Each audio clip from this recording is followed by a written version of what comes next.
Hi. We'd like to do an idea for you that was related to the H2O GATE Watergate Blues. See how I fly like a catapulted penguin. Incredible a spectacle, a short time to get it in. I soar with grace and ease and luck. The ladies all love how I'm rocking the touch. Not giving a flying what the haters wanna be me. I'm flying right above them, but they can't even see me. Could've been that they didn't expect it, caught them off guard. Didn't think I'd go in so hard. We could ask Judge Wapner to preside on the verdict. He brings down the gavel as he shares what the word is. He said my style's invincible, your style's inadmissible. He stood and pointed at me, said, fuck with it. See, I'm terribly ill. And every now and then I look into your eyes and I think, if you were a beer, I would drink you.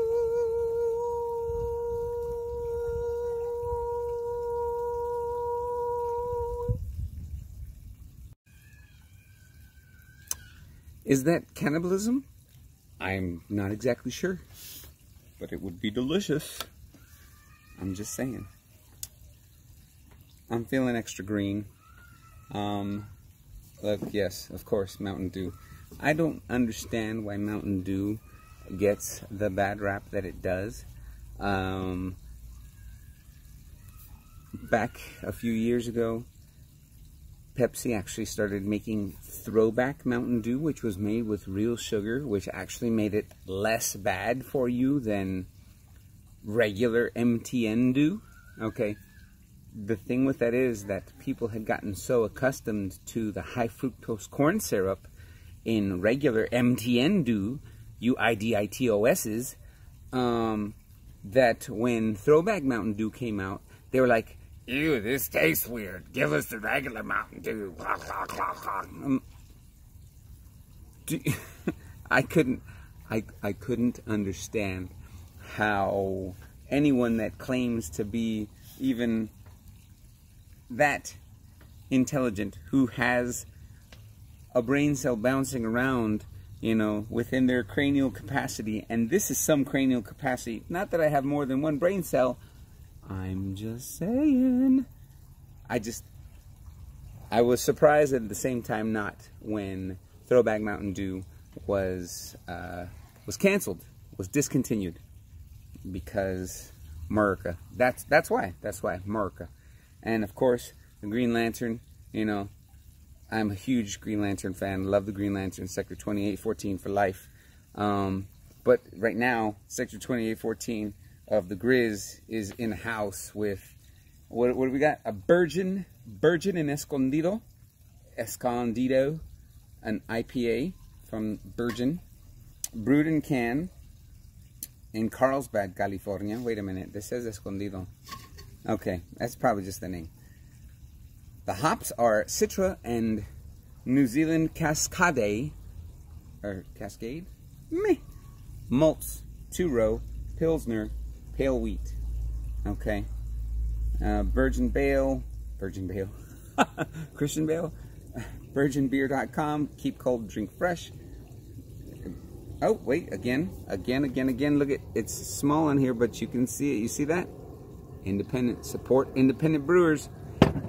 If it doesn't have that, it means that they're an imprint from a large brewery trying to pass as independent. There is a couple of sticky areas. There were breweries that have partnered with bigger breweries. You know, they were independent, but they partnered with bigger breweries to have more distribution and more success.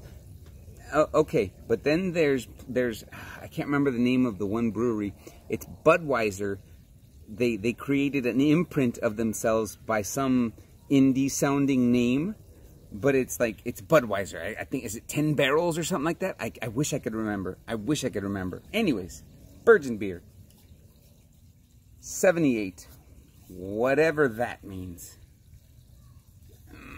You see? Okay. Can you focus on this for just a second? There you go, 78. The Oasis, 6.5, so it's a nice, you know, middle of the road IPA. Man, I swear something's eating me. I am so paranoid when it comes to mosquitoes. I got eaten alive so much when I was young.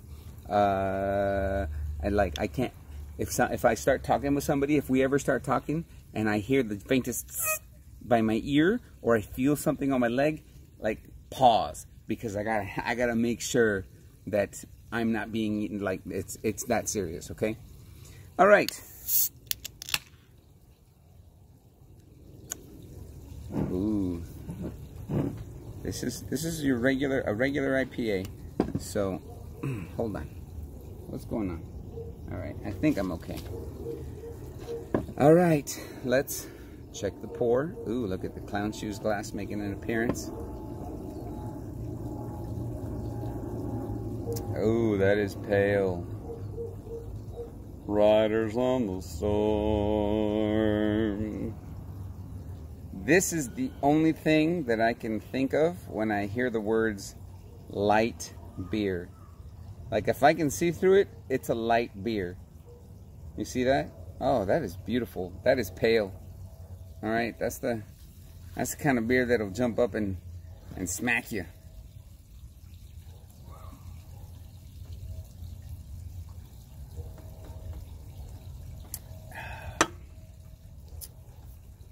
The story. Where to start?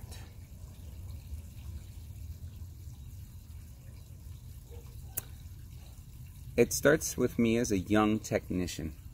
And this is more about, it's not necessarily, it's about me, but it's about something that really defined me as a young technician in the Navy. So I went through various trainings, you know, like I know I talked about one of them, more or less. And I went to my first ship. After everything was said and done, I went to my first ship here in San Diego. And I show up and I know zero. I'd been through the school and they talked about theory and they talked about, well, when you're on the ship, you know, this is going to be this and that's going to be that.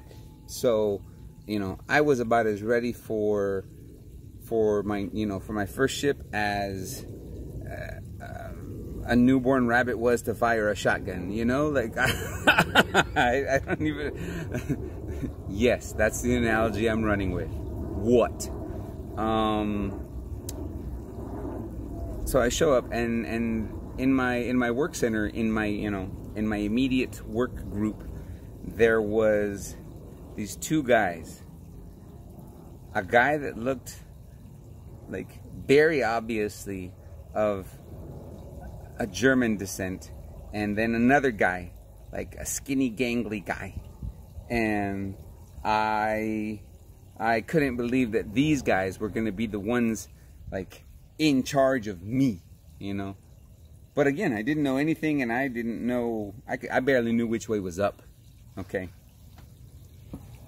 So I took a drink. Oh wow, that's hoppy, but it's not like piney. It's not piney.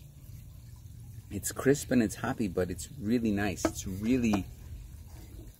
refreshing, you know. There's some IPAs, like, I've decided, I have come to the conclusion that I don't like piney. Like, if it's overly piney, if like I'm going out and taking a bite of, you know, like taking a bite of my Christmas tree, as lovely as that sound, no. So, yeah, it's definitely got some good stuff going on. That is so pale.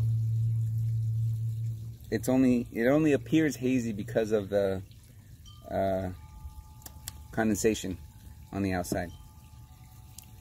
So yeah, in our workspace there, these guys were the guys in charge. I didn't have to know anything, you know, above, because like I was to be focused right here. I had a very narrow, straight swim lane. I was supposed to stay in it. Cool.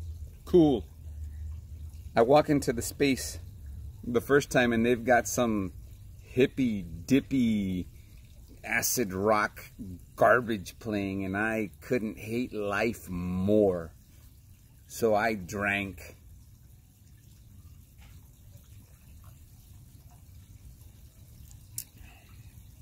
you know, that's quite tasty. That is quite tasty. I need to look for more with the Citra and the Cascade.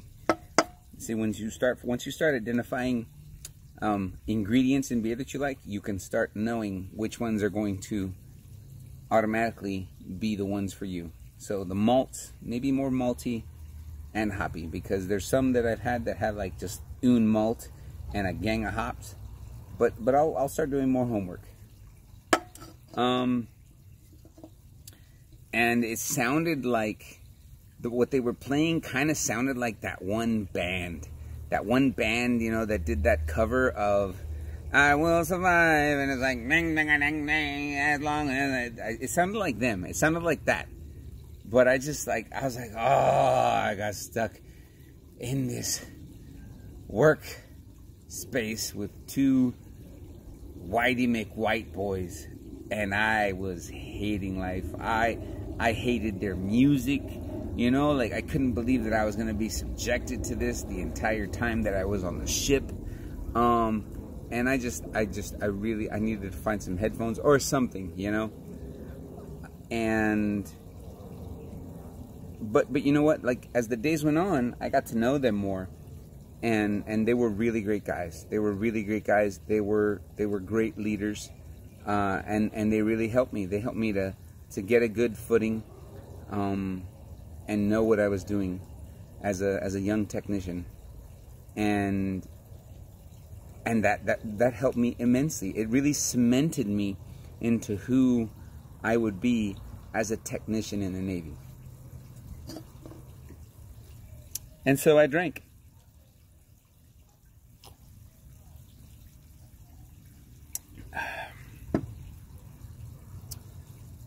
So yeah. And as the days went on, and that music, that damn music, kept coming on, I hated it less and less. Like, exponentially less and less. Every time they would play Cake, I started to like it more. I couldn't believe that I was actually appreciating other music. And maybe I liked it all along, you know. Maybe it took me a while to realize that I'm a big dumb and that it was good music. And then they played Marcy Playground, the ones that sing that one song, I like sexy candy, yeah. Who's that lounging with my cheese? That one, except for it was a whole album that didn't have that song on it, and it was awesome. So yes, Marcy Playground, awesome. Shapeshifter, that was the album. And Everything by Cake, everything, okay? And if it weren't for these guys, like, my exposure to great music and my ability to be a strong technician, and honestly, it's their fault. It's partially their fault that I was so dilligaff with people that weren't good leaders and or technicians. You know, it's like, oh, I can't do this. Oh, okay, let me go get a coffee. I don't understand. That's not exactly my problem. I explained it to you at the level a third grader should be able to understand it.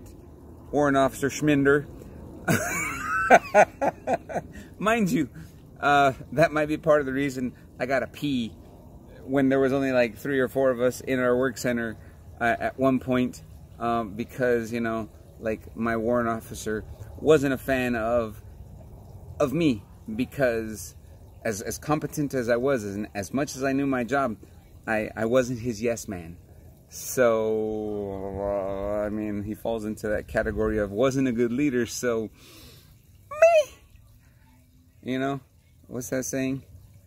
You win some, you throw a hive of bees into others' cars. Because you ain't losing. That's about it. That's about it. Yeah, this Burgeoning Escondido from Carlsbad with Citra and New Zealand Cascade hops, 2-row Pilsner and pale wheat malts. The Oasis, Oasis, O-A-S-I-S. Oh, I chose the wrong week to do my spelling bee. Anyways, O-A-S-I-S. Remember that. Teach it to your children. Hand it down through generations. This should get decent circulation, distribution. Mikey, Hans, I love you guys. You're forever in my heart and in my mind for what you did for me, good, bad, or otherwise. And I appreciate you guys for everything. And everybody on the Mobile Bay, I have so much love for most of y'all. I saw the spectrum of leadership and the spectrum of camaraderie, and it was amazing, and I thank God for every moment, good, bad, and otherwise, that I spent on that ship with y'all. Hope to see you next time.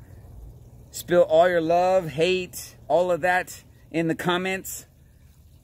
Grizz out. Salud. Prost. Kampai.